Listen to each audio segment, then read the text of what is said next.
इंडिगोमध्ये air hostess म्हणून काम करणारी पूजाचे नेहमीच्या वेळेत विमान लँडिंग होत असते।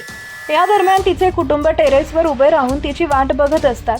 विमान तिथून जात असताना जेव्हा ती खिडकीतून खाली बघते तेव्हा इमारतीच्या टेरेसवर तिचे कुटुंब विमानाच्या दिशेने हात हलवताना दिसले। हा क्षण तिने विमानाच्या खिडकीतून आपल्या कॅमेऱ्यात कैद केलाय। व्हिडिओची सुरुवात एका विमानाच्या खिडकीतून घेतलेल्या दृश्याने झाली। विमानाच्या खिडकीतून शहर हळूहळू दिसू लागते। आधी फक्त छोटी छोटी घरं, रस्ते आणि मग टेरेस दिसू लागतात। मग व्हिडिओचा फोकस थोडा बदलतो। पूजा एका विशिष्ट घरावर लक्ष केंद्रित करते। जसं कॅमेरा झूम करत गेला, टेरेसवर काही लोक छोटे दिसू लागले। काही सेकंदातच त्यांच्या हालचाली स्पष्ट होऊ लागल्या आणि सगळे कुटुंबातील सदस्य असून तिच्या विमानाकडे बघून तिला हाय म्हणताना दिसले।